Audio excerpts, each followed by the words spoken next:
북한 정부는 중국, 러시아 등 40여 개 이상의 국가의 노동자들을 파견해 왔습니다.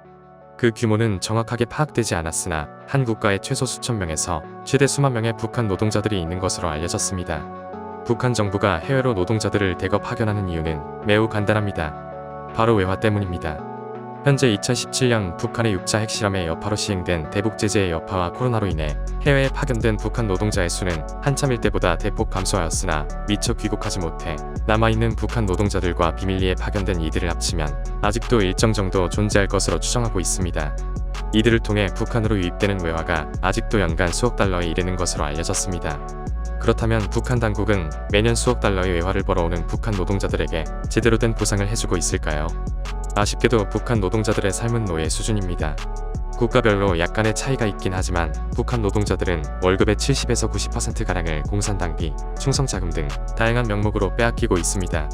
그러면 매달 버는 돈은 불과 월급의 10% 내외로 알려졌습니다. 그래서 오늘 이들이 지역별로 평균 얼마를 월급으로 받는지, 정확히 얼마를 북한 당국에 상납하고 있는지 등을 알아보고자 합니다. 그리고 이번 영상은 통일부의 자료를 참고했는데 그 자료엔 중국에서 일하는 북한 노동자들의 임금에 대한 정보가 자세히 없어 중국은 순위에서 제외했습니다. 그럼 시작하겠습니다. 5위는 아프리카입니다. 한때 에티오피아, 나이지리아, 리비아, 콩고, 앙골라, 세네갈 등지에서 일하는 북한 노동자의 수는 최대 2천여 명에 육박하기도 하였으나 2017년 북한의 6차 핵실험의 여파로 시행된 대북 제재로 인해 북한 노동자의 수는 천여 명 수준까지 떨어졌습니다. 김일성 집권기 때부터 북한과 협력 관계에 있는 아프리카 국가들이 많은데 이들이 1970에서 80년대부터 북한 노동자들을 받아 광업이나 제조업에 배치하면서 북한 인민들의 비극이 시작되었습니다. 후에 북한 당국은 이들이 벌어들이는 외화가 상당하자 파견 분야를 의료, 서비스업 등으로 확대했습니다. 많은 북한 노동자들이 아프리카 곳곳에서 일하고 있지만 모두가 알다시피 이들의 처우는 매우 처참합니다. 일부 국가들은 북한 노동자들이 주 5일 하루 7시간 근무할 수 있도록 관리하고 있다고 하였으나 북한 노동자는 하루 12에서 13시간 근무하고 제대로 된 휴식을 보장받지 못하고 있다가 정설로 받아들여지고 있습니다. 물론 북한 노동자들에게 주어지는 보상은 사실상 없습니다. 2024년 기준 아프리카에 파견된 북한 노동자들은 620달러가량을 받고 있으나 약 420달러를 북한 당국과 본인들을 관리하는 북한 회사에 상납하면 매월 200달러가량을 손에 쥐고 있습니다. 매월 200달러면 타 지역 북한 노동자들이 매월 버는 금액보다 많으나 제대로 지급되는 경우가 손에 꼽을 정도라서 북한 노동자들의 삶은 매우 처참합니다. 삶이 얼마나 처참했으면 해외 생활을 포기하고 북한에 귀국하려 했음에도 귀국이 거부되자 북한 노동자들이 폭동을 일으킬 정도였습니다. 4위는 몽골입니다. 한때 몽골에서 일하는 북한 노동자의 수는 5,200명에 육박하기도 하였으나 2017년 북한이 6차 핵실험을 강행하자 몽골이 대북 제재에 적극 참여하면서 현재는 몽골 내 북한 노동자의 수는 200여 명 선까지 감소했습니다. 1980년대 북한 정부가 몽골에 광부를 파견하면서 북한 인민들의 비극이 시작되었습니다. 1980년대엔 몽골도 사회주의 국가였기에 북한 노동자들을 적극 받아들였는데 덕분에 북한이 벌어들이는 외화는 꽤 짭짤했습니다. 그러자 북한은 착취를 더하기 위해 파견 분야를 제조업, 건설업, 의료업, 서비스업 등으로 확대했습니다.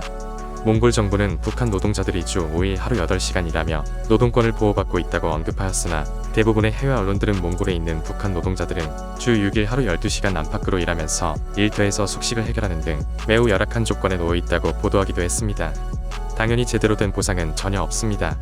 2024년 기준 몽골에 있는 북한 노동자들은 평균 440에서 810달러를 받고 있으나 매달 평균 580달러를 북한 정부에 상납하고 본인들을 관리하는 북한 회사에 매달 40달러가량을 납부하면 북한 노동자들이 매월 손에 쥐는 돈은 대략 140달러 정도로 알려져 있습니다.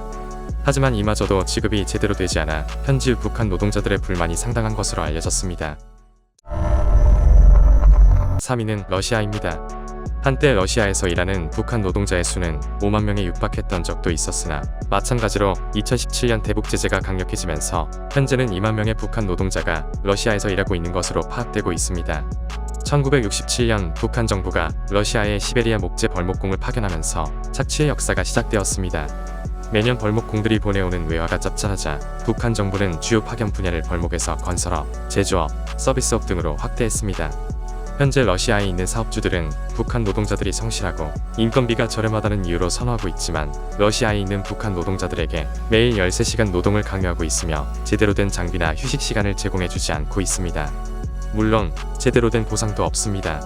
2024년 기준 러시아에 있는 북한 노동자들은 평균 700에서 800달러를 받고 있으나 북한 정부에 200달러를 상납하고 본인들을 관리하는 북한 회사에 450달러를 납부하면 손에 쥐는 돈은 월 50에서 150달러가 전부입니다. 하지만 이마저도 북한 정부가 강탈하는 경우가 있어 북한 노동자들이 부글부글 끓고 있는 것으로 알려졌습니다. 2위는 중동입니다. 한때 쿠웨이트, 아랍에미리트, 카타르, 오만 등지에서 일하는 북한 노동자의 수는 1만 명이 넘기도 하였으나 중동 지역 국가들이 2017년 북한의 6차 핵실험의 여파로 시행된 대북 제재에 적극 참여하면서 중동 지역에서 일하고 있는 북한 노동자의 수는 수백 명 수준으로 급감했습니다. 전통적으로 중동 지역은 정세 불안으로 전쟁이 잦아 전후 복구 작업이 잦았고 특히 1970년대부터 석유 특수를 누리며 경제 성장이 가팔라지면서 엄청난 노동력을 필요로 했습니다. 이때 인건비가 저렴하면서도 통제가 확실히 되는 북한 노동자들은 중동 지역 국가들을 만족시키기 충분했습니다. 그러면서 자연스럽게 북한 노동자들이 중동 지역의 자리를 잡을 수 있었습니다. 하지만 중동에 있는 북한 노동자들의 처우는 처참합니다. 중동 지역에 있는 북한 노동자들은 하루 최대 18시간씩 일하며 개인별 작업량을 채워야 하며 엄청난 더위에도 휴식 시간도 제대로 보장받지 못하고 있습니다. 심지어 일부는 휴일을 한 달에 단 하루만 보장받을 정도로 처우가 상당히 열악합니다. 당연히 제대로 된 보상은 없습니다. 아랍에미리트에 파견된 북한 노동자들은 매월 500달러가량을 받고 있는데 약 210달러를 북한 당국에 상납하고 본인들을 관리하는 북한 회사에 100달러를 납부하면 190달러 정도가 남는데 여기서 끝이 아니라 다른 지역과 달리 아랍에미리트에 있는 북한 노동자들은 숙소 임대비를 자비로 부담하고 있어 숙박비를 제외하면 매월 손에 쥐는 돈은 100달러 남짓으로 알려졌습니다. 쿠웨이트에 있는 북한 노동자들은 아랍에미리트에 파견된 북한 노동자들보다 많은 매월 950달러가량을 받고 있으나 850달러를 북한 당국에 상납하면 역시 쿠웨이트에 있는 북한 노동자들에게 남는 돈은 고작 100달러 남짓입니다. 1위는 유럽입니다. 한때 폴란드, 몰타, 벨라루스, 체코, 헝가리 등지에서 일하는 북한 노동자의 수는 5천여 명에 이르기도 하였으나 2017년 북한의 6차 핵실험의 여파로 대북 제재가 강력해지면서 유럽 지역 국가에서 일하고 있는 북한 노동자의 수는 수백 명 수준으로 쪼그라들었습니다. 1980년대 동유럽 국가들은 광부나 건설업에 종사할 노동력을 필요로 했는데 북한 정부가 북한 노동자들을 이들에게 공급하면서 북한 인민들의 비극이 시작되었습니다. 점차 이들이 자리를 잡고 매년 보내는 외화가 상당하자 북한 정부는 파견 분야를 제조업, 서비스업 등으로 확대했습니다. 동유럽 국가들은 처음엔 같은 사회주의 국가로서 의리상 북한 노동자들을 받아들였고 민주화 후에도 2017년 대북 제재 전까지 저렴한 인건비 때문에 북한 노동자들을 선호했습니다. 매년 엄청난 외화를 북한에 상납하고 있지만 유럽 지역에 파견된 북한 노동자들의 처우는 매우 처참합니다. 하루 12에서 13시간 근무는 기본이고 식사 시간을 제외하고 제대로 된 휴식 시간은 보장받지 못하고 있습니다. 당연히 유럽이란 특수성 때문에 휴일 외출도 철저히 통제되고 있습니다. 물론 제대로 된 보상은 없습니다. 유럽 지역에 있는 북한 노동자들은 매월 평균 1,050달러를 받고 있으나 900달러가량을 북한 당국과 본인들을 관리하는 북한 회사에 납부하면 북한 노동자들이 매월 버는 돈은 150달러 내외입니다. 지금까지 해외에 파견된 북한 노동자들의 비참한 현실을 알아보았습니다. 생각보다 많이 낮은 임금을 받으며 일하는 해외 파견 북한 노동자들이 적절한 대우를 받고 일할 수 있는 시간이 오면 좋겠습니다. 재미있게 보셨다면 구독과 좋아요 부탁드립니다. 감사합니다.